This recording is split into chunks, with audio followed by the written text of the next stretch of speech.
Practicing is ending. Oh, we are live. Hey, everybody. Yeah. Welcome to Open The Mic Night. intro did not come in, but there we go. Ladies and gentlemen, boys and girls, children of all ages, it is that weekly tradition. It is the Tuesday night tradition of Open Mic Night with the Driving to the Top gang. I am Big Rich. To my immediate right, it is Adam. Adam, what are you doing, man? I'm doing my AFC East homework. That's what I was doing that's what I was doing since I got home. Got it all done and ready to talk some AFC East tonight. Very good. Next to him is Dylan. Dylan, what's cooking, buddy? Hey guys, and by the way, I think Paul Skeens forgot to eat his sausage in Milwaukee tonight. This just in, Milwaukee's on a hell of a run right now. Right below Dylan is Haas. Haas, what's going on, buddy? What up, fellas? Well, too bad Jamie wasn't here because I got this for him because the Yankees are cooked. Yeah. Hold on. Loving it. I'm sure he'll be here. I'm sure he'll be here at some point. Our center square tonight, Jason, what's going on, man? Well, if the Yankees are cooked, I have an even bolder prediction. My Los Angeles Dodgers are not going to make the playoffs this year. What have you been drinking? What have you been drinking? Okay. You're still 2 games up on them, Jay. I don't understand what's going on. One as of tonight. Is it 1 now? Yeah, and this is what I'm drinking. Zero sugar Pepsi. Zero sugar. All right. Zero sugar Pepsi for all of us type 2 diabetics. No, you guys clearly don't watch the Dodgers the way I do because when I see this team, I see a team that just goes through the motions. So my bold prediction, they will not make the playoffs this year. San Diego will win the NL West. Milwaukee will be one of the wild cards. I think the Cubs hold on to the Central, but the Dodgers will not be in the playoffs this year. Got TY Bears. The hell? I don't know. Sorry. That was me. What the? Okay. And then next over, we got Rav. Rav, what are you doing, dude? Amazing. How you gentlemen doing? Happy first day of school for my kids today. Happy we're ready for football, guys. I know I am. Especially with this Orioles season, that's the way it's went, man. Jason, I can't rock with you looking at the Orioles, man. I can't feel sorry for you. You know what? Charles, I wasn't expecting your sympathy anyway, so fine. See, I don't care. A team in first place. They may be in first place, but they are not a first place team. The Dodgers are 12-20 since July 1st, which is the 3rd worst record in Major League Baseball. I'm sorry, they are not a first place team. But we're here to talk football, AFC East. Let's just get right into it, Big Rich. All right, Ken, how you doing? We still have 2 more people to talk about. Oh, sorry. This Packers fan forgot about the Bears fan beneath me. I'm sorry. How easy it is for me. And the Lions fan. That's all right. We like our cheesehead friends up there. You know, the Brew Crew. Occasionally. Occasionally, they're fun to play with. Doing well. Hey, Rab, just saw you Friday. Great show you released on Sunday. One of his best ever, I think. Not that there's any bias by me there, but no, yeah, getting ready for football. High school actually started for us Tuesday, but I'm really interested to see the special guest on the Kelsey Brothers show tomorrow. Who could it be? I wonder, because the silhouette only looks like one certain female that one of them is dating. Oh, no. This better not be what I think it is. Oh, could he be proposing to her? Here's the thing. She just not to go off on the tangent, but she just released a new album today. And could he be proposing to her live on his podcast?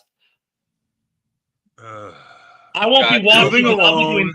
I won't be watching because I'll be doing Hal Tall, and then I'll be on JB's show afterwards. So I'll have to read about it the next day. I'm sure there'll be enough YouTube shorts to get it all. Yeah. Hey, Jay, how's it going? Hey. Green. Who is doing it? Jeremy? I know we just got all these new features on here, but Jesus. Hey, T.Y. Barry. Eventually, I'll be able to. Oh, I do get to talk. Okay. For a second. But okay, not much. Little Lions injury news and everything else. What the fuck is going on here? Why is everybody Sorry, switching that- screens? That was me.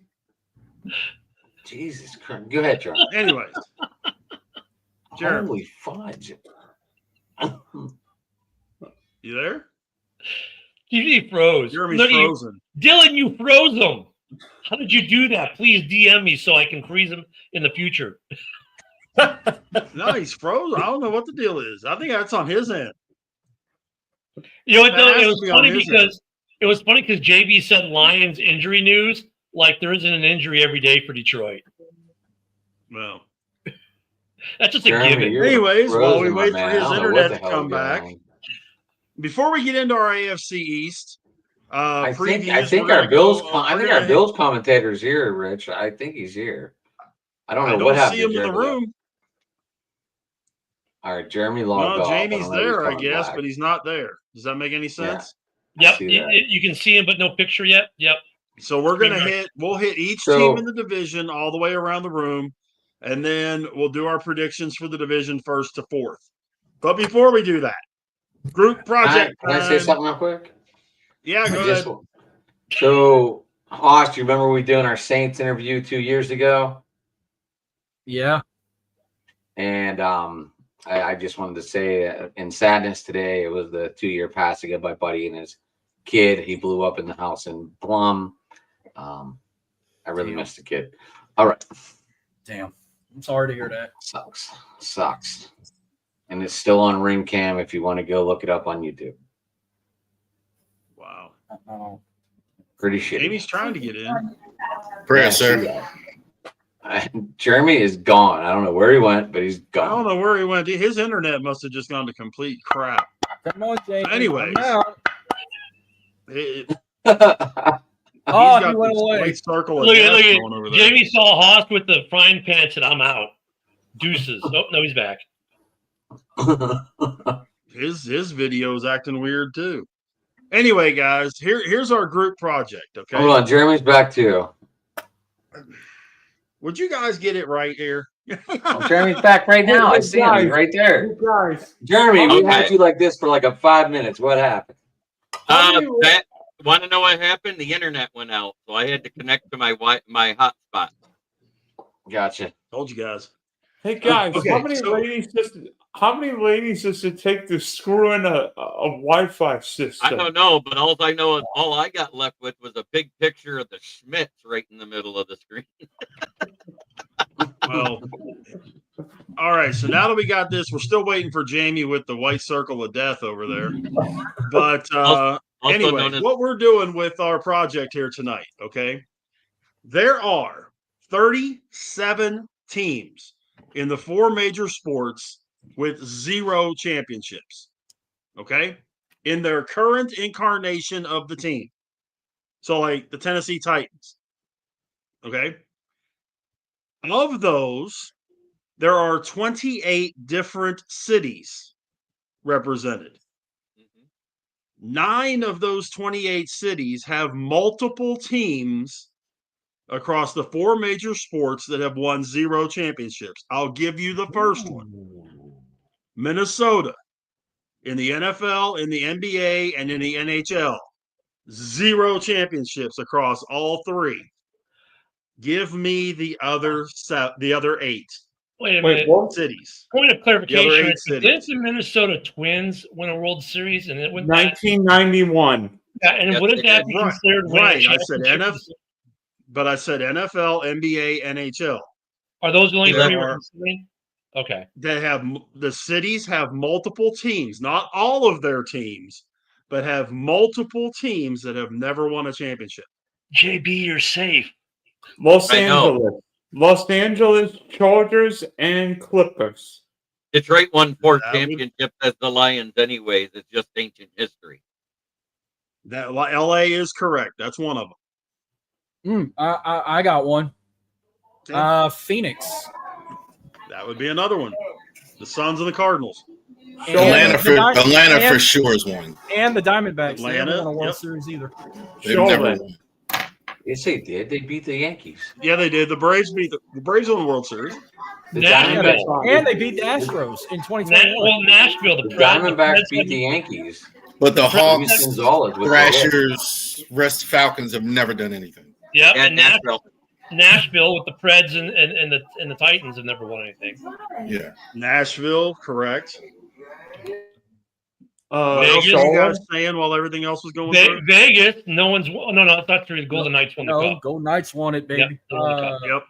Yeah. We have 4 left. Jacksonville. Yep. Jacksonville, yep. Jacksonville's only got 1 team. Dylan. I was going to say Charlotte, but these knuckleheads interrupted. Charlotte is correct, yes. We have 3 left. And the Rays. One Eastern team, 2 Western teams. You already said San Diego, yeah. The Eastern one's going to be interesting because it's not Seattle. No, Seattle is one. No, the Mariners and the Kraken. The Mariners and the Kraken. And the Supersonics never won either. Yeah, they did. The Supersonics don't exist. Yeah, in '79 they did. They did win 1. You're right. Oh, so we have 2 left. 1 East, 1 West. Would San Diego have the Padres ever won it? Nope. That's and I don't think the Chargers never won. No, but they're the only team in San Diego. Well, yeah, but the Chargers are in LA. We don't count them anymore. Okay, I see how we're doing this. Right. Current incarnation of the team. The East is going to be interesting because you got to take out New York. You got to take out Boston. You got to take out Philly and Pittsburgh. You got to take out. What about Buffalo? There's one of them. I was blown away. Nobody said Buffalo. Right? Yeah, Buffalo. Oh. So now we have 1 left. Sabres never won. The hardest one. No, Sabres close. No, they got close. Never won. They were the bridesmaids so many times. I didn't even think about that. And the Jazz. Jazz. Dallas Stars in the finals in '99. So the Mammoth and the Jazz. So Salt Lake City, yeah. Salt Lake City is the other one. Yep. So that was our group project for the night. How'd you hopefully you guys enjoyed that a little bit. So our homework project, and as we're going to do for the next several weeks, ladies and gentlemen, is we're going to do our previews for the upcoming NFL season. We're starting tonight with the AFC East. The way we're going to work this, we're going to work ourselves around the table. We're going to start with one team, work around the table, go to the next one. Once we've given our previews for all 4 teams, then we're going to give our division predictions 1st to 4th. So let's go ahead and start. We'll just go, let's start with the most intriguing team, I think, to a lot of people, the New York Football Jets. And let's start things off with Jeremy. Go ahead and start us off. Well, they got a first-time OC in Tanner Engstrom. All he's been is a passing game coordinator, and him going with a new head coach, it makes it for an interesting dynamic because we usually see if it's a defensive-minded head coach, they get a qualified veteran OC. This is one of the first times we've seen this combination, and I'm interested in how it does. And I'm thinking they might be 3rd or 4th at best in the division. I give them 5 to 8 wins. Stop. Ken, what do you got, man? What do you think about the Jets? I kind of agree with JB to a certain degree because when you get a first-time head coach and a first-time coordinator who's on the other side of the ball from that head coach's specialty, it doesn't necessarily really work well. You need to get, if you have a first-time head coach, you need to get, if you have a defensive-minded coach, a proven OC. If you hire a first-time offensive-minded head coach, you need a proven DC. They didn't do that. What I do find intriguing, though, is also their player personnel. AG, who had the scheme against Justin Fields twice a year for 3 years, can go out and sign any quarterback he wants, or at least make offers to sign any quarterback he wants. And from what we understand, he looked at one quarterback and then signed him. And that was Justin Fields. So a 2-year, $40 million deal to be the starter. Great money for the Jets, but I'm intrigued by that AG has that much respect for Fields that he wants him to be this, married to him as his quarterback. And I like Fields. I think can be a good quarterback in this league. But this team intrigues me. I don't think they're going to be the basement, but they could be a wild cardy team in this division, meaning that they could be the big play disruptors come playoff time and really ruin some people's dreams. Dylan? Well, the Jets have been irrelevant since the days of Joe Willie Namath. Other than a few cups of coffee with Matt Mark sandwiches back in the day, maybe Bill Parcells. I think Justin Fields feels more like a stopgap quarterback. Offensively, the Jets have Garrett Wilson and not much. I think Brees Hall was traded either during the season, before the season, or sometime before the deadline. Do like Mason Taylor. And offensively, I think the Jets are going to be, I think Aaron Glenn is a really good coach, really good leader of men. But again, with the Jets, I'm not sure about having a rookie defensive coordinator. Because saw what happened, Robert Saleh, didn't go well. And honestly, I think the Jets are going to be where they always are. Yeah, the Jets will win games. The Jets will be competitive. But I think New York's going to be a 5, 6, maybe a 7-win team. Center Square, what's up, Rav? Jets, I think, went further back probably as much as any team in the league. Maybe New Orleans, maybe San Fran went further, but they are. Justin Fields isn't the guy. I think if he had a good coordinator like a McVay or Shanahan that would know how to use him because he's a unique talent, he absolutely doesn't. He's got Aaron Glenn, a first-time coach on defense. Brees Hall kind of regressed. Garrett Wilson's still pretty good. The line is – they have some players on defense. I do like Hot Sauce. I do like Quentin Williams. I do like but they're easy and last in this division. I think if they are probably fighting for the number 1 pick, at best they win 6 games. I think that's kind. They're just not going to score enough points. The defense is okay, but with this bad offense, they're going to be on the field a lot. So I don't like the Jets at all. Jason, what do you think, man? Well, I think we're all pretty much in agreement here that everything is going to hinge around not just the rookie head coach and the defensive coordinator, but also just the play of Justin Fields. And based on what I've seen so far in the preseason, Justin Fields has not had a good camp, didn't have good OTAs. It's asking a little bit much of him, to be honest with you, because he's on his 3rd team in about as many seasons. So he's trying to pick up a new system yet again, which is not very good to begin with. Brees Hall is still a serviceable running back. He rushed for over 800 yards last season, which is decent. Had 5 touchdowns. He averaged 4.4 yards per rush, I think, last season. Garrett Wilson is probably the only legitimate top skill player they have on the roster right now.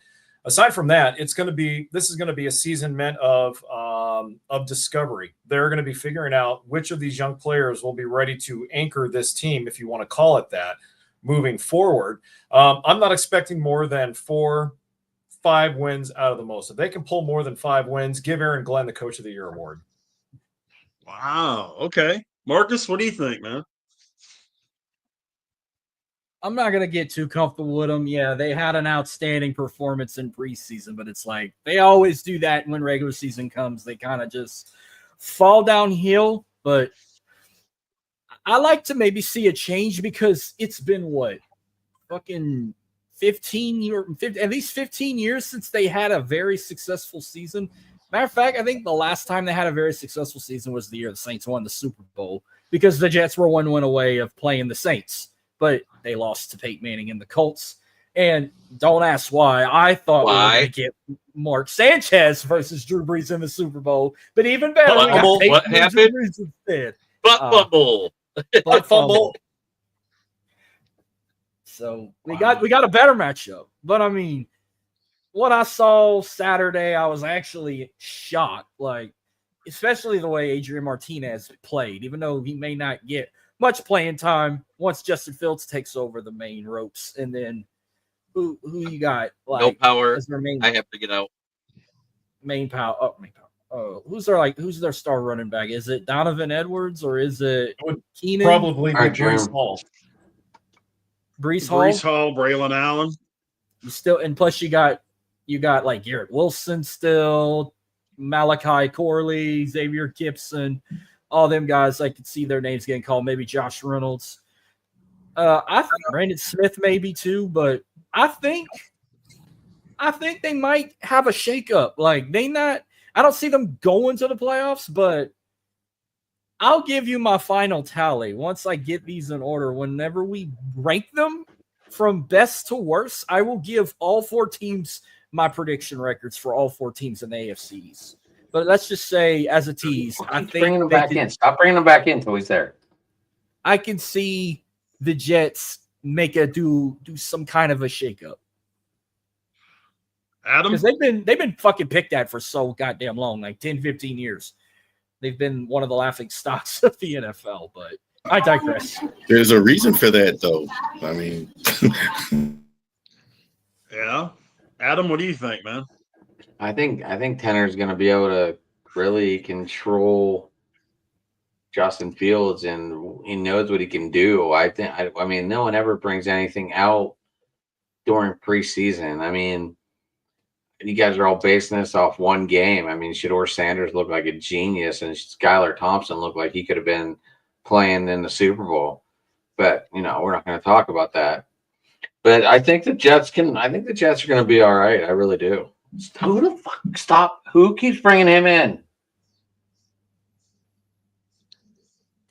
Or is that Jamie bringing him in? He must be bringing Jamie, you're just spinning, buddy. That's why I keep taking you out. Anyway. Oh, my God. Okay. Oh, God. Jamie's just going to spin in fucking circles. Bill Belichick is the greatest coach ever. Stop. Jeez. I just ate. I don't need to throw up. I have to whack myself with They do get Jermaine Johnson back from the Achilles. I think this team's gonna surprise some people, but we'll talk about the record later. I love this. I think it's hilarious. Go ahead. Fire away with the question. I agree. I think the Jets are going to come down a lot to the running game. Not just Braylon Allen and Breece Hall, but Justin Fields. If Justin Fields has to throw the ball 30, 35, 40 times, that offense is going to have big issues. If they can keep Fields to 20, maybe 25 attempts, I think that makes a big difference because receiving core is not the strongest. Garrett Wilson's a stud. We all know that. But outside of that, it's not exactly the greatest. I think they're going to struggle as well. So let's move on to Rich, real quick. Next team.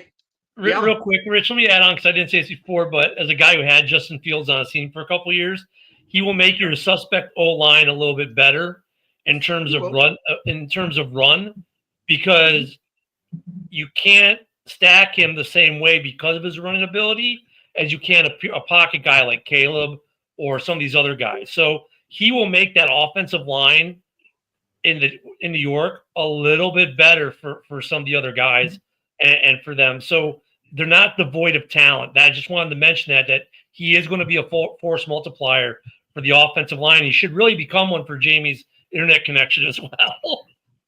And then, of course, they've got this stud Josh Reynolds hanging out over there. Yeah. But, okay, so now let's look at, I think, one of the more interesting teams in the AFC. How about the New England Pat Riots? Let's start off with Dylan. Go ahead. I'm telling you right now, New England will be a playoff team this year. I think Drake May will be a top 10 quarterback this year. I'm very excited to see New England this year. I think New England will be the easy double, maybe triple win team. I like the additions Patriots made. That guy named Travion Henderson still running back kickoff for 100-yard touchdowns, right? I think Steph Diggs is healthy. Hunter Henry. I really like Mike Vrabel as a head coach. I think the Patriots are going to be fiscal. And if not for Josh Allen in the AFC East, I might pick New England to win the division. Wow. Ken? Yeah, I keep no. seeing you and Josh sliding back and forth. Ken, go ahead. Yeah, no. I don't think they're winning the division. I don't think they're the first time head coach as well. Granted, he played for them. That's wonderful. They probably have a few less problems than Miami. They probably have a few less problems than the Jets in some ways, but I'm not going to anoint Drake May anything. He had a decent year last year. To me, they're still the Pats. They're not all that great. They're okay. They're improving. They're trending in the right direction. But they too have a whole new coaching staff that was a team that wasn't exactly super loaded with talent either. So yeah, I mean they're going to be okay. I think the Jets and them are battling out the basement probably more so, and I'll get into why I think Miami might be better later. Oh, there's Jamie. We have a picture of Jamie now. Hey. You did have a picture before. You just couldn't hear me. No, we We couldn't couldn't see see you. you We couldn't either. see you, dude. Oh, Yeah, there we go. Either. That's why I But, kept taking you out of the screen. But no, That's I think New England will be an improved team. Okay, good. I don't think Drake May is going to be top 10 anything. I don't think they're winning that division, even close to winning that division. They may, of the other three teams, they're going to be battling it pretty well, but I don't have a ton of faith in New England. Well, since you just popped in, Jamie, we're doing our previews like we were talking about last week. We were doing the AFC East. We haven't done Buffalo yet. We're going to do each team individually, and then we're going to pick the division first to fourth. We're on the Patriots right now. So what do you see for the Patriots this year?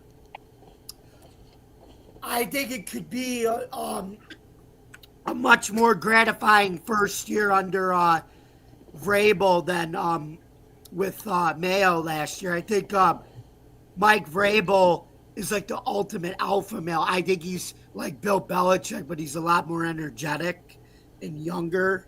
And I think I think everywhere he's gone, he's gotten the best out of his players. Yeah, you had the fallout in Tennessee, but still, I think he's going to get a lot out of Drake May. I think New England comes in second in this division. I could see 8 or 9 wins for the Patriots, 10 at the most. All right, Josh. They're a sleeper team. I take them. I give them 9 or 8 wins. Also, Trayvon is gonna become a star. That 100-yard touchdown on his first ever touch in football, that was incredible. So 9 and 8. Jason, what do you think, man? I'm not going to – I know Josh is generous with the wins for New England. I'm not going to give him as many as 9. I think probably – I'm going to go as high as maybe 6, 7.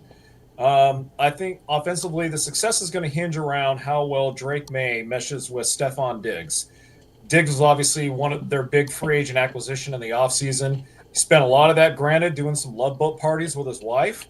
But still, Diggs is still a premier talent, and he's still a premium playmaker. But again, a lot of their success offensively will hinge around how well he and Drake May mesh in the passing game. I do agree with Dylan and Josh and most everybody else where I like Trayvon Henderson. I think he has fantastic open field speed, and once he breaks the tackles, he's gone. So I like the potential he offers there. On defense, I'm not seeing much of anything.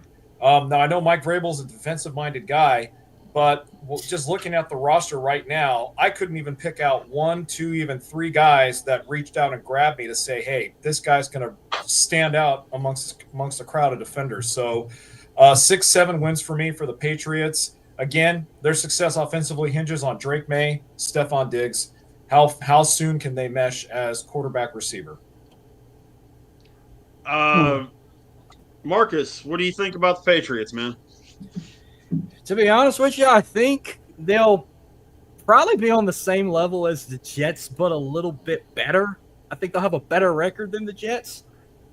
But Drake May got him some weapons now. He now got Stephon Diggs to throw to, besides like Kendrick Bourne, even Demario Douglas. Still got Antonio Gibson. He's still got Ramondre Stevenson. He got Trayvon Henderson in the draft. He got some weapons. It's just how's that defense going to play too?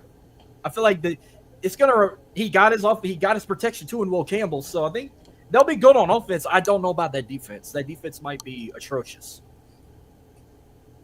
Adam, what do you think, man? Wait a minute. So then, what's your defense? So then, what's your defense going to be this year, Halls? We're not Second- talking about the Saints or the Texans. Jesus. Stick to the division here, boy. Probably second worst.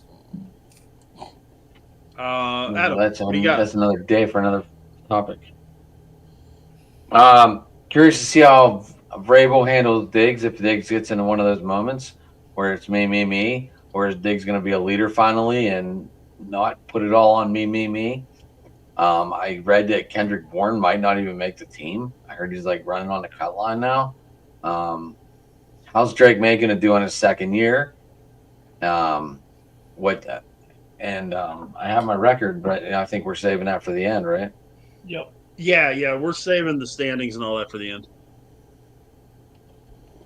I'll do mine, and then I'll throw Rav out there.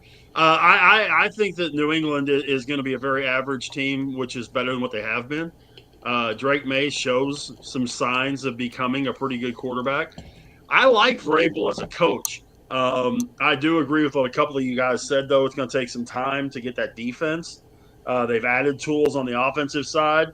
Next year, I'm sure they're going to go very heavy in the draft on defense and give him a chance to develop a defense over there. And when they do that, then we might be able to start talking wild card and that kind of deal. But I think they're going to be an average team, which is an improvement over what they were last year.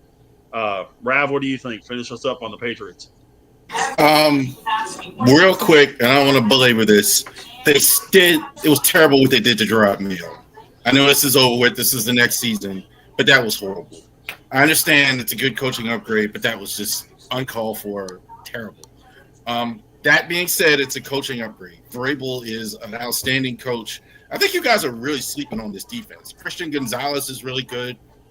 Christian Barrymore is really good. Milton Williams is really good. Harold Landry is really good. I think the defense is top 10 in the league. So I really think they have some really good players on defense. Offensively, I think they're just okay. It really depends on what May does. But I think they're definitely the second best team in the division. Easy. They're probably closer to Buffalo, I think, than Miami or the Jets, in my opinion. Fair enough. Okay, let's hit what I think, and I'll do mine first. What I think is going to be one of the worst teams in the NFL, the Buffalo. No, I'm kidding. The Miami Dolphins. I honestly think that there are just so many holes in this Dolphins team. I think they're going to be in the running for the worst team in the league for that number 1 overall pick. You can't trust Tua. You can't trust Mostert, or not Mostert, but Achane. I don't know that you can trust your receivers. Is Hill going to be Hill? Or, because we haven't really seen Tyreek Hill of Kansas City lore. We've seen good Tyreek Hill, but have we really seen Tyreek Hill? Not really. Jalen Waddle, I think, is very overrated. I don't see a lot of real positive things, and I'm not a big Mike McDaniel guy either. So I think Miami's going to be one of the worst teams in the league. I don't see much positive for them. Maybe 4 wins. Adam, what do you think, man? Well, I'm kind of like leaning that way after looking at everything. I mean, how long is Tua going to last? I'm curious to see how Quinn Ewers will do. Is Mike Daniels going to be on the hot seat by the end of the season? Is he going to be back in San Francisco coaching? And Tyreek Hill just got in more mess with the cops. I think it happened yesterday with his mother-in-law and his wife, and something about one of the 18 babies he has. I don't know which one. But, I didn't even know about that. By the way, can I bring up one other thing? This is one of those, would you rather be punched in the face or kicked in the nuts? If Tua goes down, it's Quinn Ewers. Jason, it's either Quinn Ewers or Zach Wilson. The Mormon MILF Slayer, Zach Wilson. Which poison would you like to have? Would you like to be Quinn shot Ewers. in the face or kicked in the balls? I'd rather see Quinn Ewers. I'll say Zach Wilson. I'll take Quinn Ewers any day right now. Horrible. Yeah, but the give a women shit. like Zach Wilson better because he's good looking. Give me Quinn Ewers. Give me Quinn Ewers, right. Marcus, what do you have to say about this Dolphins team? Yeah, we'll flip it over to Marcus. Oh, dude, they're going to be Chris Thompson like Zach Wilson. They're the Just worst saying. team. Let's just say they're going to be one of the worst. They're going to be the worst team in the division. They're going to be hands down one of the worst teams in the NFL, and I will tell you why when I do the rankings. And here, Jamie, this is for you. What is it? It's a skillet because the Yankees are cooked. I wouldn't be saying that. They're up 5. They beat Minnesota last night, and they're up 5-1 right now. Hey, by the way, Haas, if your Astros lose tonight and the Mariners win, your lead is gone in the AL. What? We can still make the postseason. We just may not win the division. Every That's right. time You don't these have to take that. Yankees are cooked, they always come back. Jason, what do you think of the Dolphins, man? Are you with us that they're going to be horrible? I am. I do. You're on mute. You're on Jason, mute, you're on Jason. mute. Sorry about that. You were laughing about Quinn Ewers? I was laughing about Rich's kicking the nuts comment. That's why I put myself on mute. Quinn Ewers isn't as good looking as Zach Wilson is. So yeah, I'm pretty much in agreement with you guys. When I looked at this Dolphins roster, I see a whole lot of nothing. Ollie Gordon, baby. Ollie Gordon. I just what I don't see with the Dolphins organization is what I haven't seen with this organization for the last 25 to 30 years. I haven't seen a general direction or a general blueprint for where they want to go.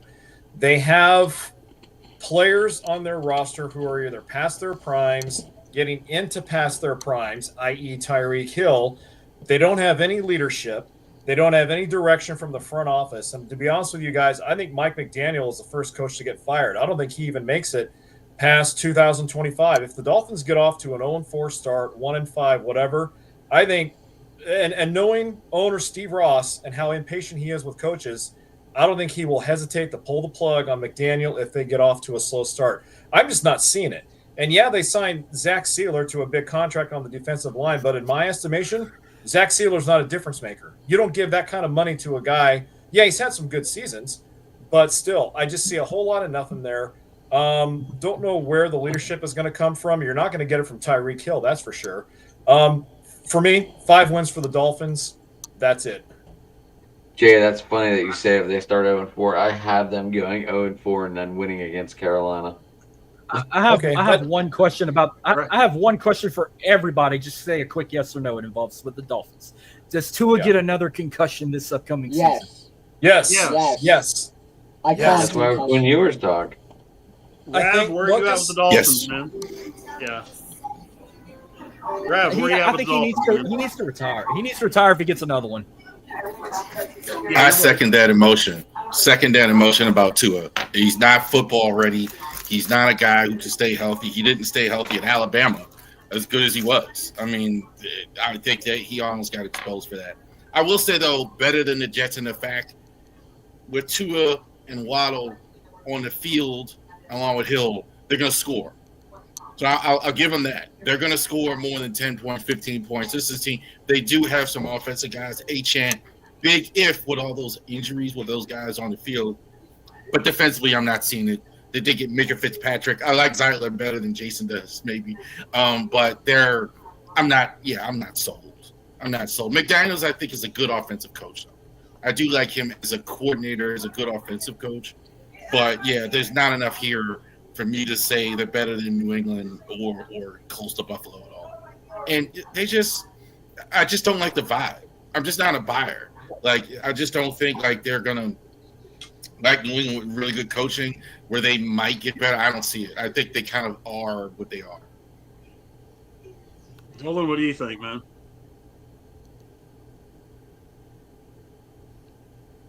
Yo, Dylan. Yes, ma'am. What do you got on the Dolphins? Yes, man? sir. Yes, sir. What do you got on the Dolphins? Unfortunately, I think the Dolphins will be spinning and finning to a new coach and new quarterback in 2026. And you know what? I'm going to make a bold prediction right now. Tyreek Hill does not finish the season in Miami. That is a bold statement. Probably it's very possible too. But a bold It sure is if he nonetheless. keeps getting in I trouble. mean, how about Tyreek Hill with the Steelers for all we know? I hope not. Or the Las Vegas Jamie- Raiders, right? The Vegas Raiders, they Jamie, love what their do you criminal think, buddy? receivers. Yeah. What do you think about the Dolphins, man? Me? He's a Bills Yeah. fan. What do you think? What do you think he thinks of when they suck? Well, where do you think they end up with this season? I mean, how do you foresee their season going? If you're a pessimist, you're gonna say it's gonna be horrible. They're gonna be 2-15, worst team. Tua's gonna probably get another concussion. You got to go to Zach the Mormon MILF Slayer Allen or Zach or Zach Wilson. Sorry, not Zach Allen, or Quinn Sewers, as Jeremy would say. But I think if you're an optimist, you could say this is the perfect year to do it because next year's supposed to be a good rookie quarterback class. You're going to have like probably 4 or 5 in the first round, and they can finally move on from Tua. You get a new head coach, get a new head quarterback, and you start building the marriage for 2026 and beyond. But I don't think they're going to really be anything. And I think McDaniel's going to be gone, but probably be hired as an offensive coordinator somewhere else. So I'm going to say 2 to 4 wins. Ken, your thoughts on the Dolphins, man? Well, they just played their starters against my second guys, and guess what? My second guys looked pretty damn good, stopping him on the goal line. Made Sewell look like the player we thought he'd be when we drafted him. Tua, like the kid, but you can always count on him to throw an interception at the big moment. Tyreek, we haven't seen the big Tyreek, big game Tyreek in 2 years now. I do like their young unsigned or undrafted free agent rookie AJ Henning. He's good. I hope he makes that roster, but they're in a team that's in decline, and part of it is they are somewhat directionless. They have lost a lot on defense. Tua Waddle Cheetah experiment needs to end. It's not working. I think Cheetah's more of a distraction than he is a positive the last 2 years with all his off the field issues. Really, they need to do some things. Trade Cheetah, get some draft capital out of him. They got some good young guys in camp like AJ Henning. Elevate him and some other guys. They're looking for another quarterback. Tua's one hit away from retirement. I love their head coach. Love his comments. Even though last year he looked like he'd been strung out on South Beach a little too long. But guys, they just played their ones against the Bears twos. And the Bears twos did really well against those ones in a game that ended up in a tie this weekend. Yes, the preseason, but I'm sorry. If your ones are going against my twos, they better dominate. And they didn't. So they're in trouble in Miami. Yep. Josh, wrap it up. They're not gonna do well. It's not if concussion gets a concussion, it's when. So I give them like 0 to 4 wins. Alrighty, so now we come to the main event of this particular exercise. Jamie, you want to go first or last? Hello, Jamie. We'll let him go last then. Yeah, he stepped away. He's like, I'm low and last. I'm not even going to be here to answer. Marcus, let's talk about the fight in Josh Allen's. This may be, hands down, could be the number one offense in the AFC. Buffalo is definitely going to be one of the top teams. Still my pick to go to the Super Bowl to win the AFC. When you got not just Josh Allen in the offense, you got James Cook, you got Deion Kane, you got Elijah Moore, you got Curtis Samuel, you got Dawson Knox. That's some good names on that offense. And I don't even want to talk about that defense. That defense is going to spread like wildfire too. Maybe not the best defense, but it'll be in the top 5 for the NFL. But I definitely see that offense being the number 1 in the AFC. One over the Kansas City Chiefs this year. Gotcha. Jason, what do you think about Buffalo this year, man? Super Bowl favorite in the AFC once again. Josh Allen, MVP favorite once again. I do like the addition of Joey Bosa, and I know that I've been vociferous against him, but only not because he's not talented, but because the guy just can't stay healthy.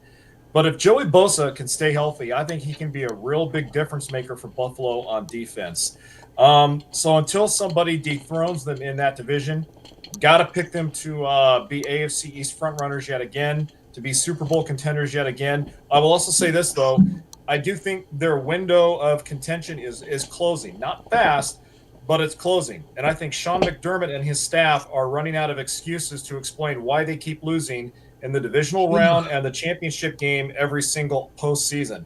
If they're going to put it all together, guys, they have to do it this season. If they don't, I think starting next year, you're going to start to see a lot of those hefty inflated contracts come off the books. You're going to start to see them go a little bit younger. So if it's going to be this season, it's got to be do or die for Buffalo this year. After this year, and they don't do anything, like I said, I think you're going to start to see some wholesale changes in 2026.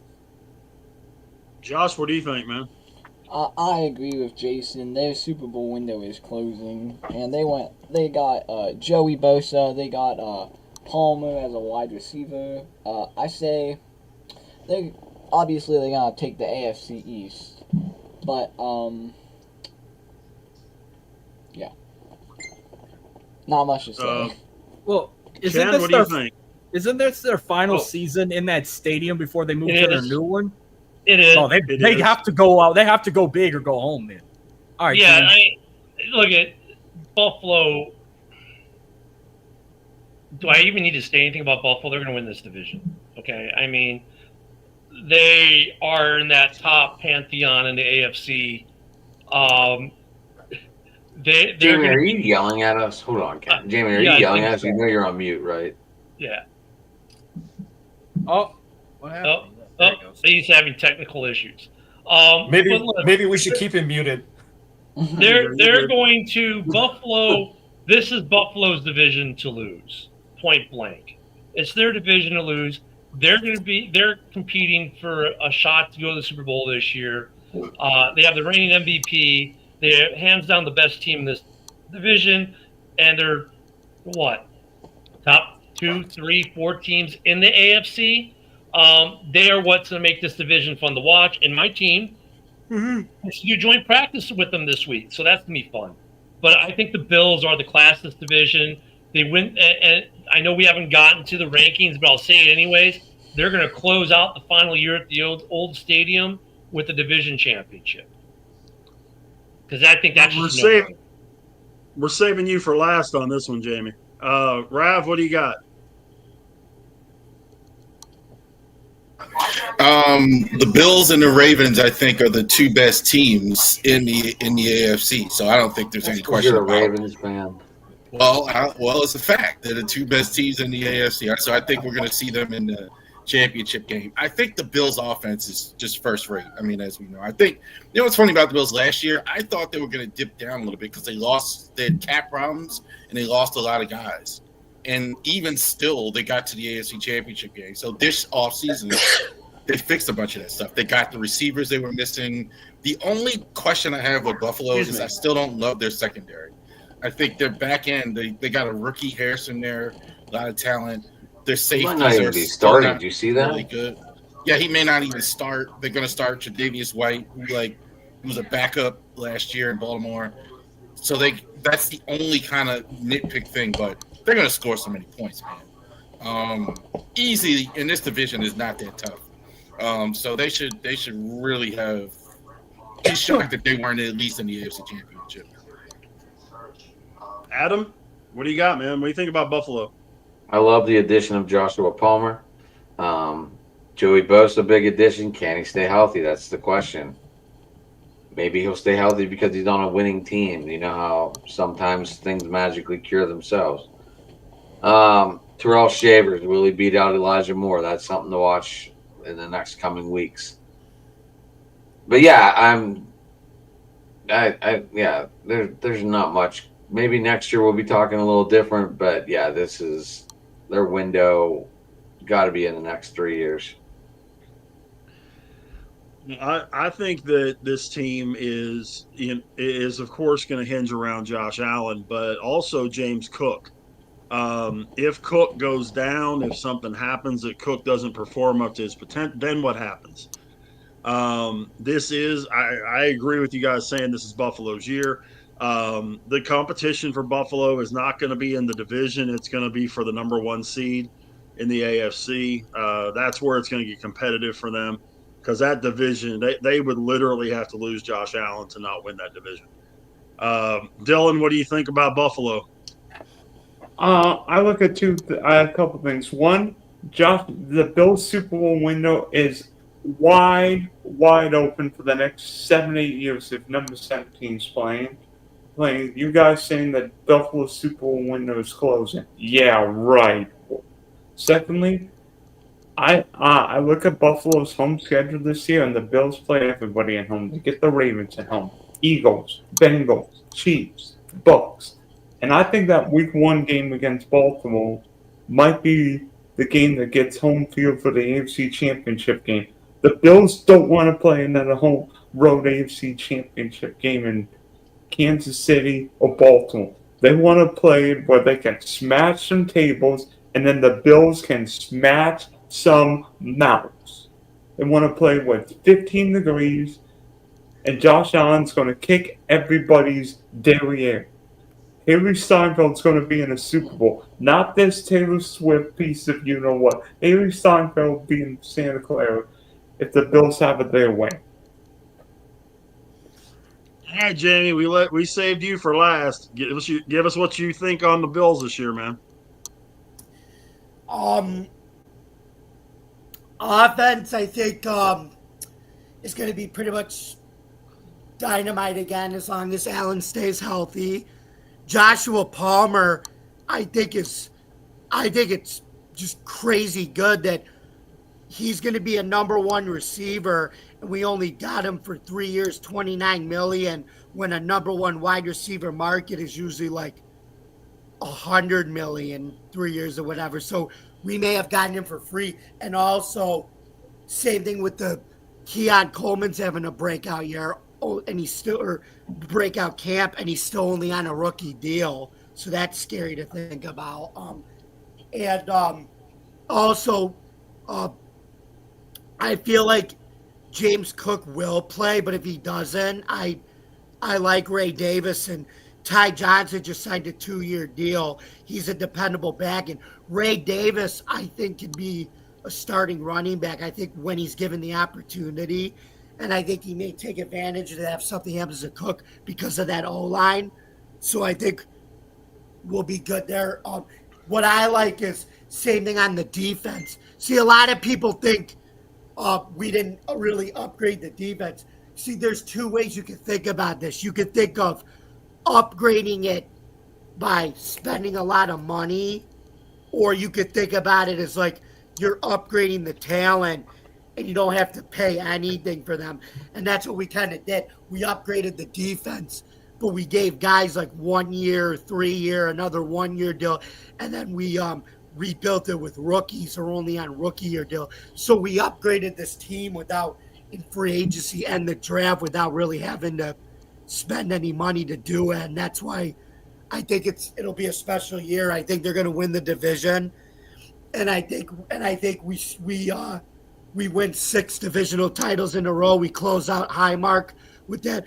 But I think we're going to close out Highmark with an AFC championship win. And I think we either face Detroit or we face the Eagles in the Super Bowl, or as I call it, the Tush Push Bowl. Because both teams like to run that, obviously. And I think it's Buffalo's. I think it's their year if everything goes right for them, and that's the thing, But I'm happy that we get to celebrate an historic, a bittersweet historic year, closing out such a iconic stadium and ringing in the new one for 2026. So Damn, he just answered my question there because I was going to bring up what he tried to say when he was on mute, but I think he just said it. But yeah, if that's their farewell season, they better end big because you don't want to go into a new stadium with nothing and to put in a brand new trophy case that wasn't nothing in an old trophy case. We only have two. We only have two AFL championships. But guys, I don't know if you know this. The Bills would have. Jason, I think you might know this, right? Kansas City played Green Bay in Super Bowl I, right? Guess who would have had to play Green Bay in Super Bowl I? Buffalo would have had to, but they lost to Kansas City in the AFL championship game. Imagine if the Bills would have played in the first Super Bowl against Green Bay. And Dawson, baby. Yeah. Whoever that QB was smoked one cigarette in the locker room and lost the first. Well, I don't know. They would have lost that Super Bowl too. No, but They'd be on top of the Super Bowl. You never know. I mean, the Chiefs, they couldn't do it with Leon Dawson, but what's his face? Lad Dawson, but we had Jack Kemp that year. So he was probably smoking like, I can't fucking hang with Bart Starr. Fuck this. Lad Dawson actually used to smoke cigarettes in the locker room in halftime games. There's pictures of it. They used to do that, those players back in the day. They weren't as fitness conscious. They used to smoke, drink beers.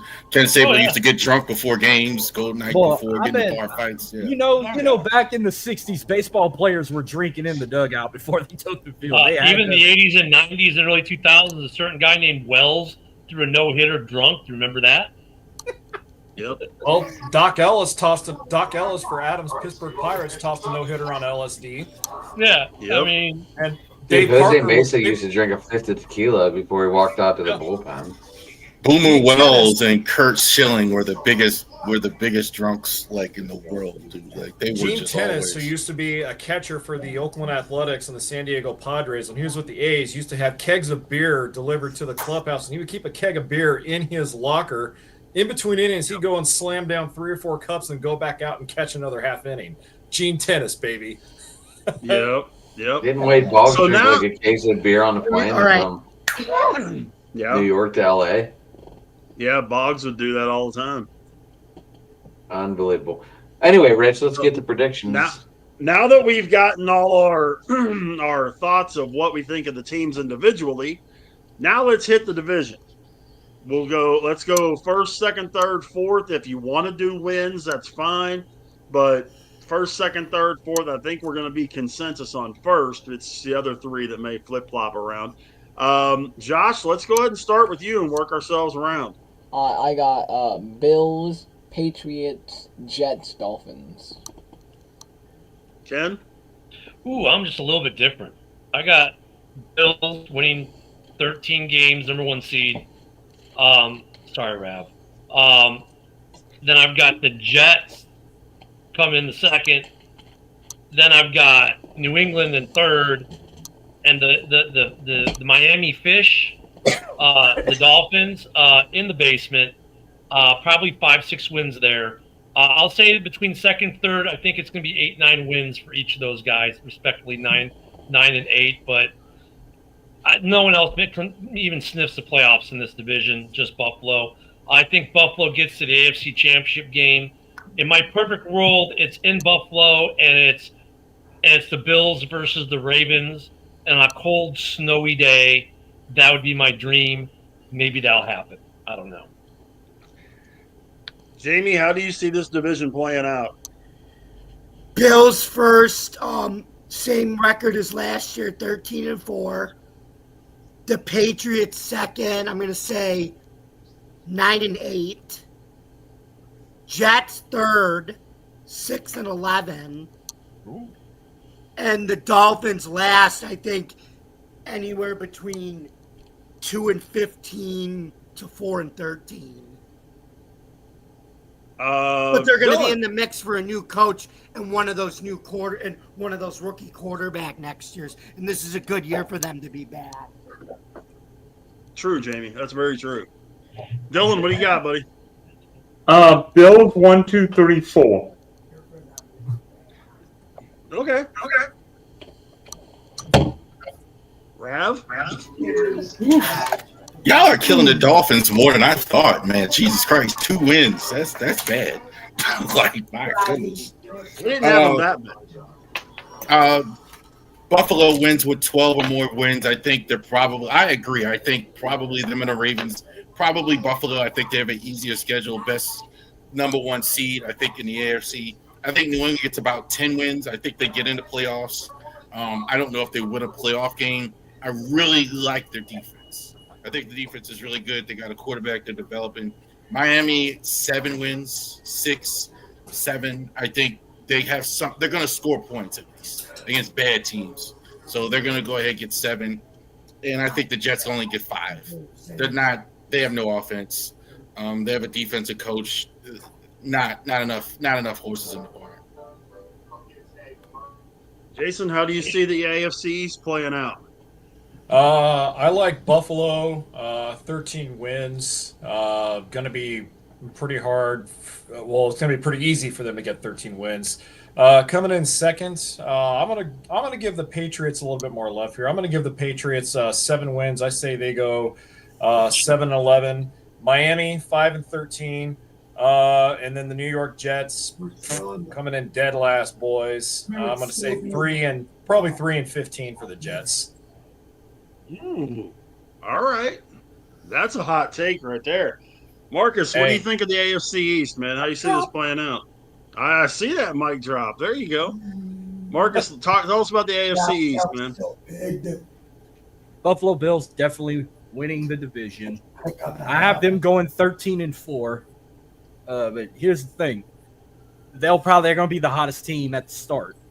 If Jamie was right here to listen to this, I have them going 7-0 till their first loss to the Kansas City Chiefs, and they meet again in the AFC title game, and that's when they finally beat Mahomes in the fucking playoffs. They'll go 13-4, go to the Super Bowl. Second, I was trying to – hopefully I'd have had the Jets second, but when I did my final tally for all the teams, I'd have the Patriots going second at 8-9, then the Jets at 7-10, and the Miami Dolphins will potentially get the number 1 or number 2 overall pick in the NFL draft because I have them going 2-15. This is a good year for them to be bad.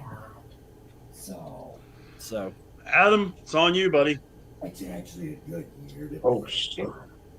All right, so I got the Bills at 12-5, and then I have the Jets at 10-7, Pats at 9-8, and Miami at 4-3, 4-13. Oh, you got that division strong. Okay. Dylan took his glasses off like, what? There you go, Matt. Thanks, Matt. How you doing, Matt? Outstanding. Wow. I've got Buffalo winning 13. I also have the Jets coming in second. I think that Justin Fields is going to lead this team to some points, unlike what a lot of people think. The defense is pretty solid. I think they're going to be average. They'll finish with probably 9 wins, maybe 8. New England is probably a 7 or 8 win team this year.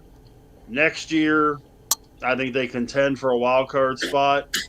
Maybe even put a little heat on Buffalo for the division. I think they contend for a wild card spot this year. They might.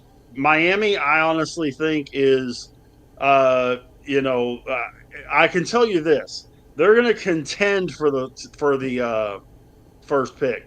If Tua goes down, they're on the clock. The minute Tua goes down, they're on the clock because they will end up with the worst record in football.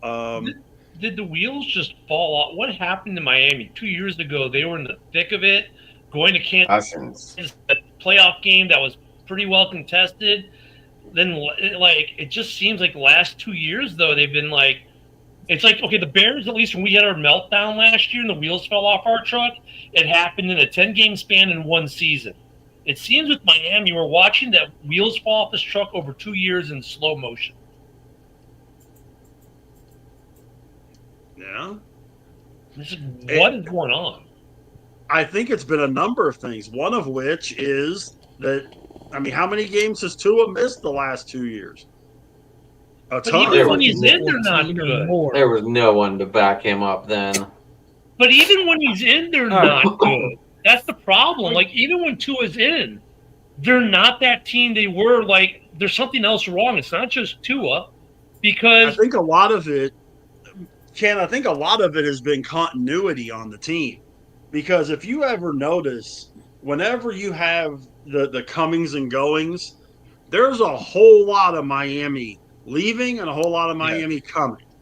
And you're going to have a little bit of that with every team every season. But when you have almost wholesale, like double-digit changes, I think that continuity says something. You know, when you got guys that can read each other and know each other, that's what makes those teams so good. And Miami just doesn't have that. Not to mention the fact I'm not sure Mike McDaniel's schemes work. I mean, I know they let some guys go on defense, like just let them go. One of them ended up in Minnesota, and they love the kid. So I mean, they let some guys go in free agency, and then but they've had. You're right, Rich. The change, the continuity, but offensively, it's the same receiving core, same quarterback, and they don't look good. And even Tua this week against the Twos did not look good against the Chicago Twos. If I'm a Dolphins fan, yes, I know it's preseason, but I got to take pause when you make the Bears' Sewell brother look like he's going to be an all-pro this year, and he's probably the third string, you know. Dude, Miami, like, what's up? You know what I mean? Because Achane didn't even look good against the Twos against – Achane's their running back, and he didn't look good against the Bears' Twos. Yeah. Jason, I don't agree. I'm sorry, go ahead. Jason, you want to throw in? You know, just one more topic on Mike McDaniel. When McDaniel was hired as head coach, he had two responsibilities, actually multitude of responsibilities. One of them was to change the culture and the attitude in the clubhouse.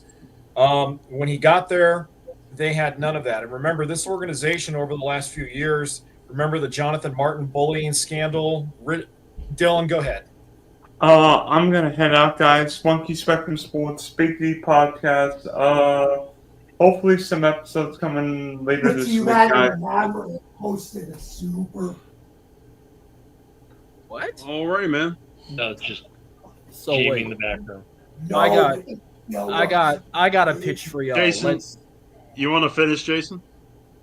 Yeah, let him finish. We'll come to you next, Marcus. Sorry about that. Just finishing on my thought on Mike McDaniel, aside from having to go in and completely change the culture, the attitude in the clubhouse, in the locker room, remember, guys, he came from San Francisco. He brought an offensive system from the 49ers that was meant to show off the talents of more explosive players in the offense.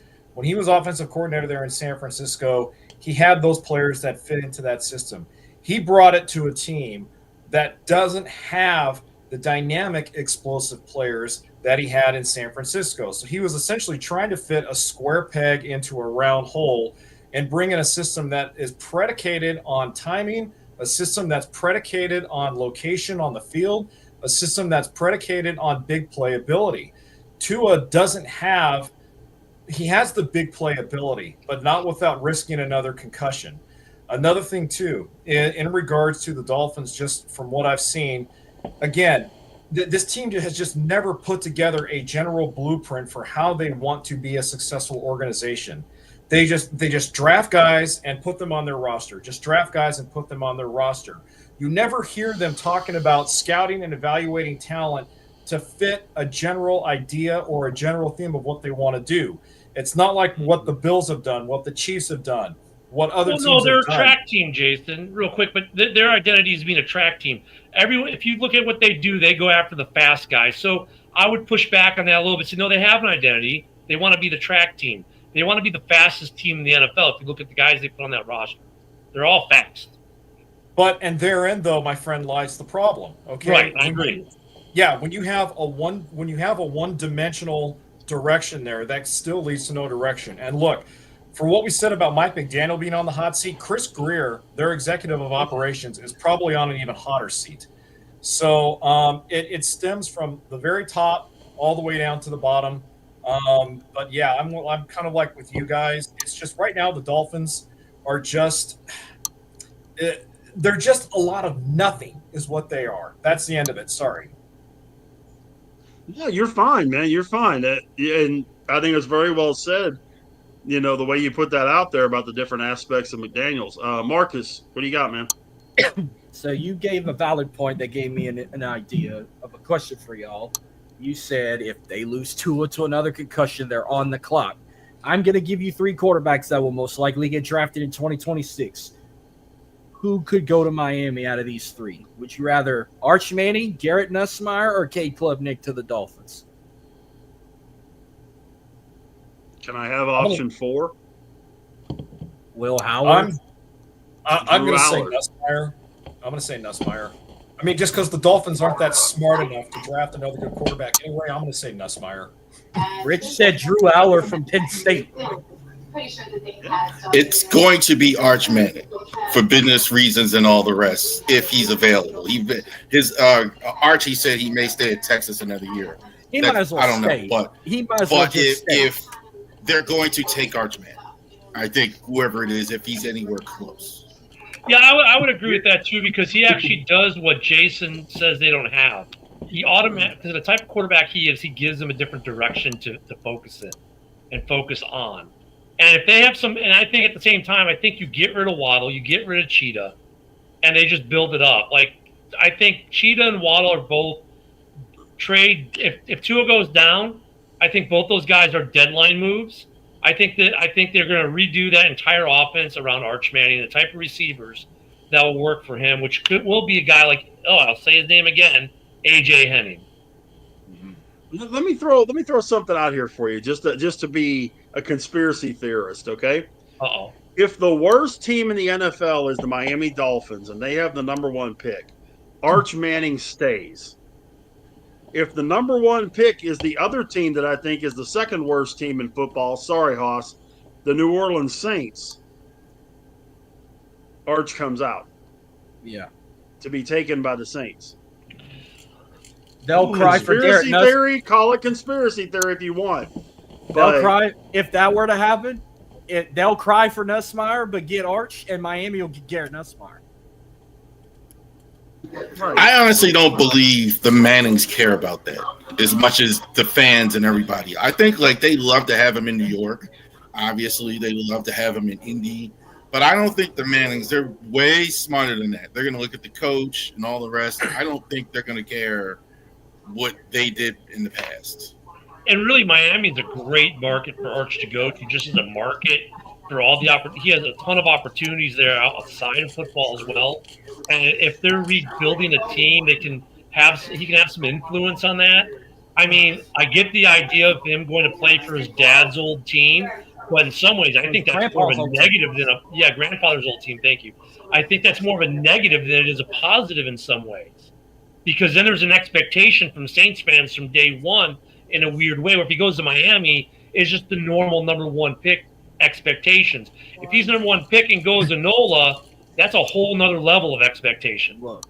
I'm going to throw a humdinger out here about Arch Manning, since we're on the topic of him right now.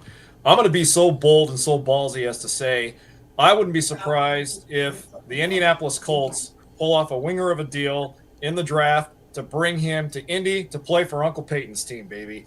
I mean, it makes sense for him to go to Miami, but deep down inside, Peyton would love for old nephew Arch to play in Indy, the team that he propped up to a Super Bowl. Oh, wait, we have breaking news. The Packers are cutting Jordan Love the tank for the season. I'm just kidding. We'll go there next week, buddy. And the thing with that too is, the Colts need a quarterback. It's not a case that we're talking about a team like not going to be Anthony Richardson, we're not talking about a team like Houston, or we're not talking about a team like Carolina, or somebody like that who has a young quarterback in place.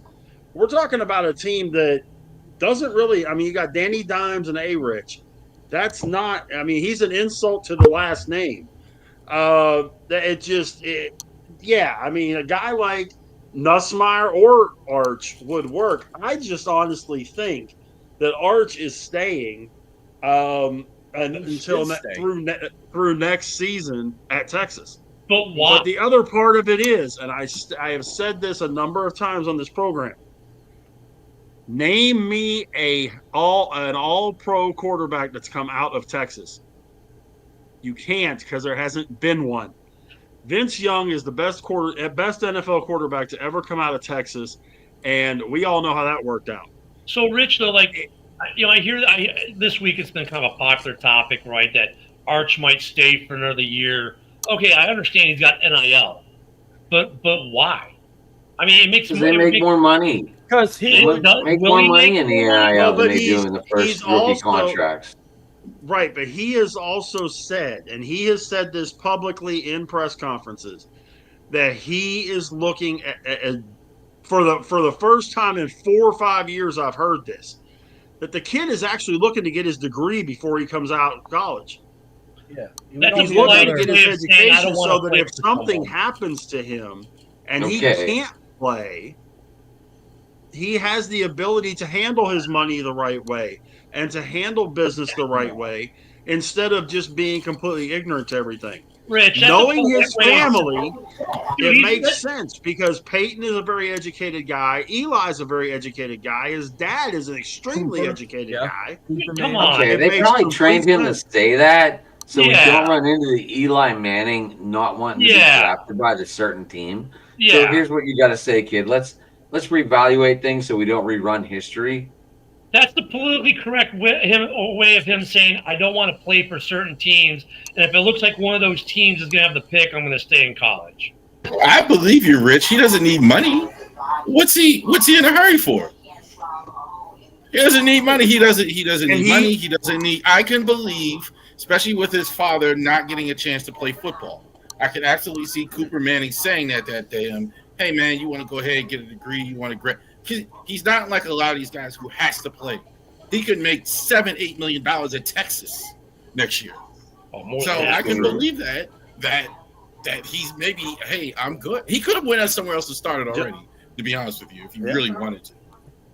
Yeah. Josh, what do you got, man? Okay, I might say something that might offend a bunch of you, but Arch Manning is the most overrated college football player I've ever heard of.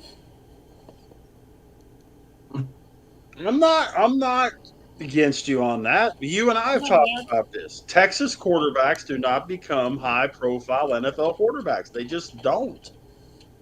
Until they do. You're not going to get any argument from me, Josh. I love those arguments. It's a true argument, Rich. Not saying it's not, but it's always needs to be a quantifier when we're talking about rookies. They've never produced one until they do.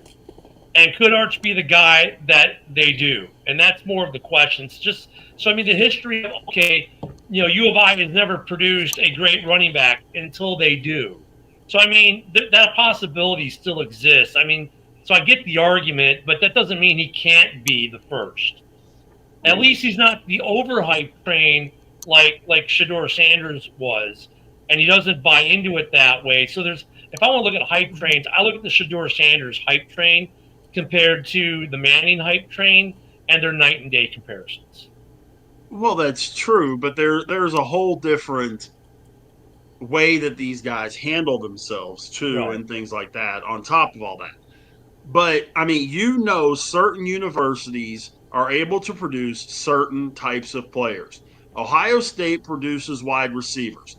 Everybody knows that. Iowa, Oklahoma State produce offensive linemen. Everybody knows this. Penn State produces linebackers. Everybody knows that. But you have places that they don't produce either. Texas puts out some fantastic offensive linemen, some great defensive backs, no questions asked, some really good receivers, but absolute shit for quarterbacks. They just do not, and it's the system. That was back in the day before now you got spread no huddle, though. But they haven't produced one now either. They have not produced a quarterback that has done anything in the NFL since Vince Young almost 20 years ago. Well, let's see what Arch does. Like Arch could be that guy. He could. I'm not saying he is going to. I'm saying he could be. Could. You can't write him off before he even gets the shot because of where he's going to college. My greatest fear with Arch Manning is that his development is being rushed simply because of the family lines and the name on the back of the jersey. And I haven't seen enough of his play on the field to ascertain whether he has good pro potential or not. But again, it just feels like his development is really being rushed. And if that's the case, it's being rushed for the wrong reasons. I've always felt Shedeur Sanders, as gifted as he is athletically, he was raised to be a superstar by his dad. He wasn't groomed or coached to be a football player. With that mentality in him, that's, I think, what could potentially be his downfall. And again, going back to Arch, because I feel that, at least from my point of view and everything I read and hear, his development is being rushed by his family, by his coaches, by everyone. He is missing some key steps that could put him back 2 to 3 years once he is drafted in the The NFL. interesting thing about his family is his dad. If you ask the family, they say Cooper was the most talented of the family of the 3 brothers at quarterback. So that's a little bit of a plus for him that his dad, by his brother's own admission, one Hall of Famer, one might be a Hall of Famer, and they're like, the guy who never got to play in the NFL was actually the best quarterback. Here's one for you. Okay. Yeah, Steve Sarkisian, the head coach at Texas. The quarterbacks that he has coached, Carson Palmer, Matt Leinart, Mark Sanchez, Jake Locker, Tua, Mac Jones, Quinn Ewers. He also helped coach. Anybody impressed? He also helped coach David and Derek Carr when he was at Fresno State. You can't judge on Quinn Ewers. He hasn't played yet. Yeah, and actually, with Tua, don't prior to about the other ones. Well, Tua, yes, prior to the injury issues with the concussions, he had some good promise. He had some really good promise that it'll be written about him at some point in history that he could have been a really good quarterback had it not been for the concussion issue. Exactly. Arch is also too. Arch Manning, one more thing. He's not just being this by fans. Like if you read draft books and draft buzz, he's listed number 1 there. That's not just us saying that. That's GMs. This is not just us being all excited. I mean, so there are real football people saying that this guy is the real deal. Is it number Mel 1 Kiper? overall. Mel and them and all that already. Yeah, I know Mel is probably happy about Shedeur right now. But you have a bunch of these guys. You have a ton of these guys that have all the tools in the world, Arch Manning included, have all the tools in the world, get to the league, and for whatever reason, just completely wet the bed. Okay, we've seen it with a lot of them. They get there and they either become very vanilla quarterbacks or they don't even turn out to be anything. Well, and the problem is we had like last year's draft class. All those quarterbacks look like they're going to be good NFL quarterbacks. They're going to have pretty decent careers. All of them. It was a great draft class. In Chicago. Sorry about it. Yeah. No, but they all look like they're going to look at. You can say what you want about Caleb last year. He still had a solid rookie year with that team that they put on the field with that coaching. And you look at Bo Nix had a solid year. You look at all the guys that they all look like they're going to be solid NFL quarterbacks. None of these guys are going to be Richardson, right? None of them are A-Rich. But, could one or two of them still fail? Yes. But early returns, minus Penix, we didn't see that much of, right? And he's going to be the next big thing in Atlanta, maybe. But that was a good class. So now you get these guys, when you get a class like next year, we were talking about 3-4 guys who are going to be really good. I worry also that we put too much of that Star Wars Phantom Menace kind of expectation on them that they'll never be able to live up to the hype. So I wouldn't mind tampering down the expectation of these quarterbacks because we are going to get to that Phantom Menace part. No matter how good the movie is, it'll never live up to the expectations. I think the same could be said for Arch Manning right now. He's been hyped so much, and it's not by him, it's by others, that he'll never be able to live up to that expectation. but I could see him in Miami or NOLA and doing good things for those organizations. Take it from me, who saw him play in person for a high school football playoff game. He's talented, but man, when he's under pressure, he's just a whole different type of player like he never played before. So he's Rex Grossman. Like, I finally got to see him at his A game, but they just were not on cue, and he was sacked like 4 times in a playoff game. Like, never happened. He's like Rex Grossman. Rex Grossman, when he was on, like Desmond Clark was like, that's my favorite quarterback I've ever played with in the league. He's like, but when he was off, man, he was bad. And that's he was off more than he was on. Yeah, it felt like that. But that sounds like the Arch Manning thing, like because you put too much pressure on Grossman, he folded like a stack of cards. You know, I mean, that could be the same thing. Plus, I'm hoping to I'm hoping he stays if I'm lucky to see him play against LSU, if I'm lucky. Well, and that's where the problem comes in with all of this talking about the tools and the hype and all that kind of stuff. You know, when you get a guy like that, and we accordingly do so, we want to see results now. If you're coming in with all this hype and all that kind of stuff, we don't want to wait 3-4 years to see what you can do for you to develop and all that. You should be developed before you come into the league. That's what college is supposed to do. 13 his rookie year. We had to wait for him. Well, see, that's the unfair. You had to wait 1 year. You had to wait 2 years for Troy Aikman. But that is the unfair part, though. And Jamie is right. It is because like it used to be, you got drafted. Even if you got drafted in the first round, you usually sat on the bench for at least a year before you were a starter. Now, like if you're in the top 10, if you're picked in the top 10, teams expect you to start day one and produce some results. Well, if you're a first-round pick, you're expected to start. Yeah. Well, if you're number 32, you're expected to start. You could be picked at 20, 23 as a quarterback and not be expected to be the starter right away. They would like you to, but it's not, the expectation is not as high. If you're a top 10 pick, you are not only a starter, but you better have a winning season your rookie year, or people will say you're a bust. They forget the team sport and that there's coaching involved. I think we've been unfair to players in that regard because look at Joe Burrow. His first season was not spectacular either. You know, we forget that, but now we look at him and go, wow, the guy is so good. Allen, not so great his rookie year. Now we look at him as like he's the MVP. We got to let these rookie quarterbacks take that year or two to develop. And I'm all for you give them a year to adapt to the NFL game. But after that, you better have adapted to the game. You're not making stupid, and I'm saying you're not making dumb mistakes. You're reading defenses properly. You're reading pass rushes properly. I'm not saying that your team might not still be bad because the rest of the personnel on the team may not be that great. Right. But you're not throwing stupid interceptions where, you know, you're hitting the defensive back between the 2 and the 3. Or you're throwing balls way over people's heads, or you're getting sacked because you misread the defense. You're not changing the line blocking schemes properly, that kind of stuff.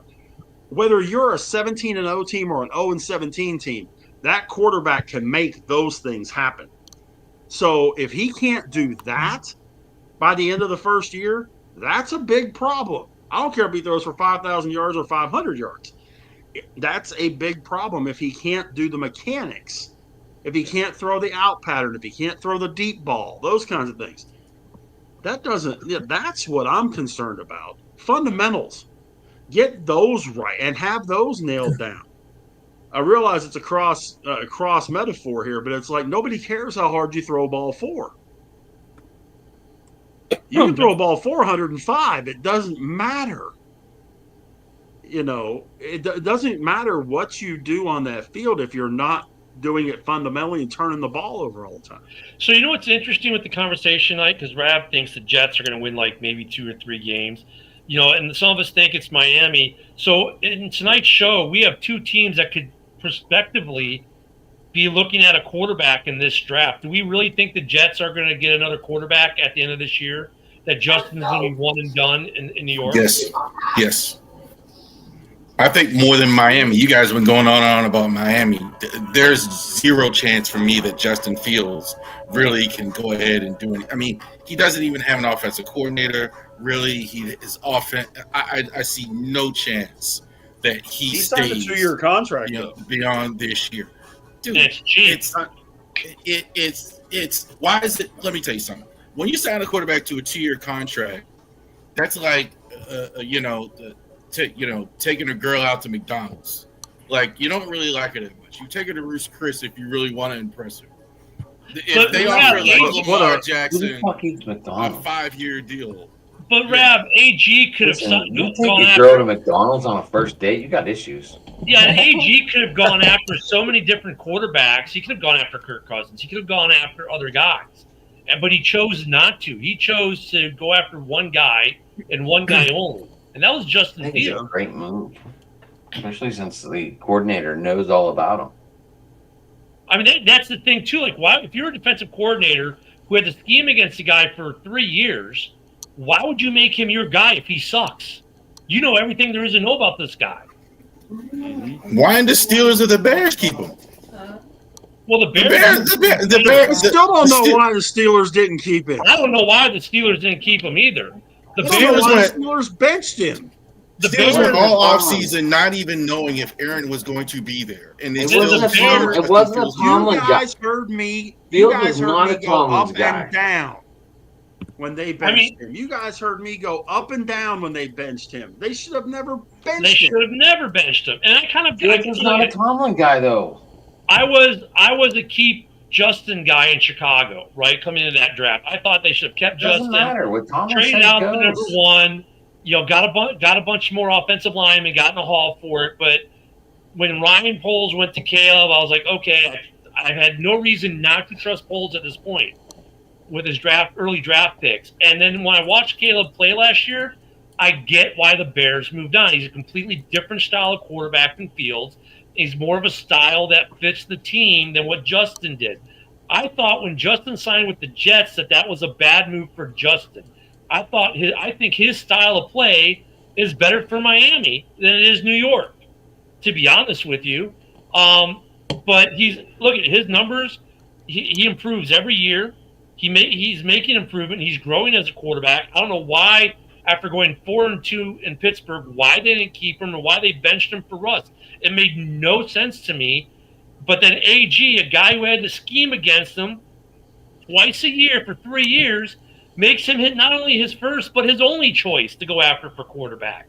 To me, that says a ton about Justin Fields as a quarterback. It was like he could have gone after Kirk Cousins. He could have gone into the draft and tried to trade up. He could have gone after other free agents. He could have tried to make different trades. He didn't. He said, Justin's my guy. I want Justin. That's the guy who knows every fault the guy has because he schemed against him twice a year for 3 years. Right. That's a huge ringing endorsement for Justin Fields from AG. Huge. Guys, I hate to say it. Adam, are you able to wrap this thing up? Because I got to boogie out. I was ready to do the same. Go ahead, Josh. You can find me at JMF1Fan on Twitter. It's the off season, so I don't know. Ask me questions, I guess. What? All right. Man. Josh, your shoes are shit, by the way. Anyway. Just wanted to tell you. Rich. Yeah, we'll wrap it up now, guys. We're at an hour and a half. We're good. We covered the AFC. What team are we doing next week so we can prepare? Or how are we doing this, boys? We're gonna have to cram. We're gonna have to cram 2 in 1, or we're gonna have to do a separate 2 shows to get it all worked out because we're not good at math, even as some of us majored in it. We overestimated how many teams were left. But I did come up with a way that we can do 2 next week because I think these 2 are going to be relatively easy for us to do in one show. The AFC South and the NFC West. Yeah. I like it. I like it. I think we should be able to knock those both out next week with no major issue. We don't have anybody's team tied into that, do we? Yeah, Dylan. Well, I was going to have Texans, but that's fine. That's true. I'm fine with it.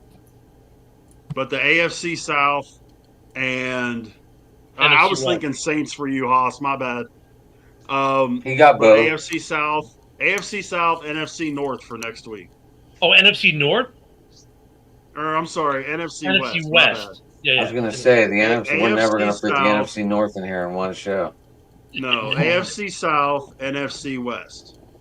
Sounds good. All right, well, I got a boogie, so All right, goodbye. Josh. I'll see you next time, boss. All right, bye. All right, Josh. All right. See you later, man. See you, Josh. Bye. AFC North. So since we're going to shut it all down, let's go ahead and do our last our closing thoughts. Ken, you want to go ahead and start?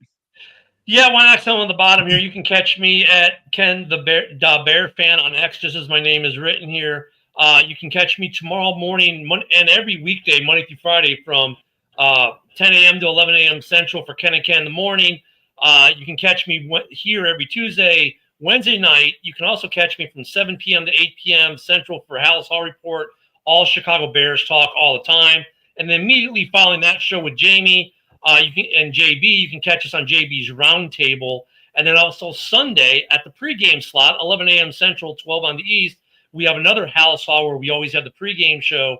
And you can get all that on Ken the Bear Fan on X, Ken the Bear Fan on YouTube, on the Huddle Sports app on your Roku and Fire TVs, or on the Huddle Sports app on the Huddle Sports Network on YouTube or Facebook, or Mike the Bear Fan on Facebook as well. So a lot of places you can catch me. Enjoy coming here every week with Driving to the Top as we're driving to the huddle. But those are places you can catch me. Absolutely. I am so looking forward to joint practice with the Bills this week. Mitch Trubisky thing, always have fun with that. But I'm looking forward to this practice, because I think the practice will be better than the game. And we may get, for the Bears, I'll say this, they need to clean up the offensive line. Still, the problem they're having right now is pre-snap. And that's to be expected. New line. I'm looking for them to be better at that this week and clean it up, the pre-snap, so they, as they come more together as a line as we get closer to the season. That's my hopes and dreams and prayers for this team right now. So that's where I'm at. Jason?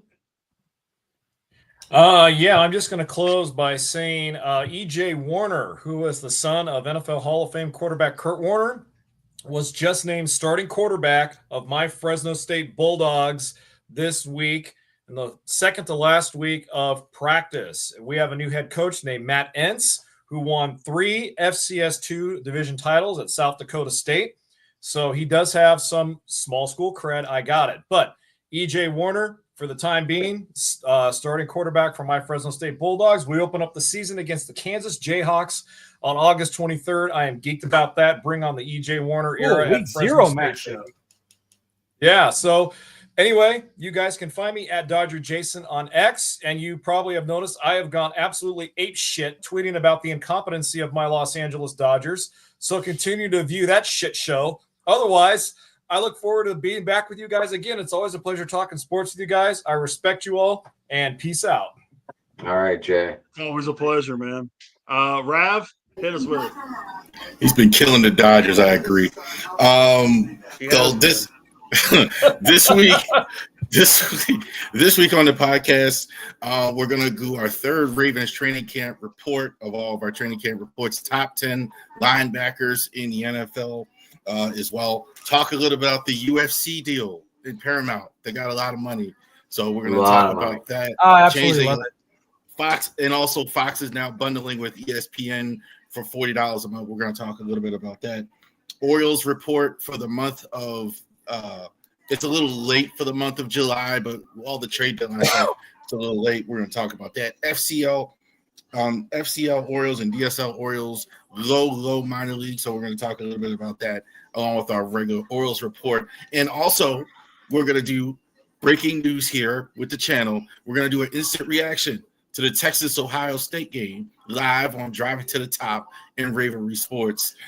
This is probably the biggest, most anticipated week 1 game I can ever remember. So we're going to we're going to react to that.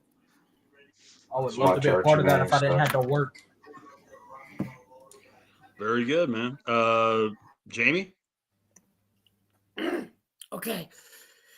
So you guys can follow me, yours truly, at Bill's Chat 1, at Bill's Mafia Chat, and also at Jamie Malloy, the unbiased journalist, at DJ Dog Tags on X, theforkball.com, and StadiumRant.com, where I write about all sports. And my closing thoughts are the Yankees rebounded very nicely, winning, taking the first two games from Minnesota. Can their pitchers finally start going deep into games and things like that? And also we have anyway, you could also catch me starting on Tuesday, August 26th in 2 weeks. Joe Dalio and I are co-hosts. We will be doing our season 3 premiere of the Buffalo Sports Conversation Room on Drive to the Top Productions. And then Wednesday, you could catch me, Ken the Bear Fan, Jeremy, and that awesome crew over there on Huddle Sports Network, where you could catch us on Roku TV, Fire Stick, and YouTube over on that platform. But on this platform, you can just catch us on YouTube, Twitch, Facebook, or wherever you get your podcasts. Thank you guys for listening. Don't forget to subscribe to our YouTube channel, like, comment, ring the bell for notifications. And I'm Jamie Malloy. Thanks for listening, and we'll see you next week. I Drive It to the Top Productions for Open Sports Mike. Night.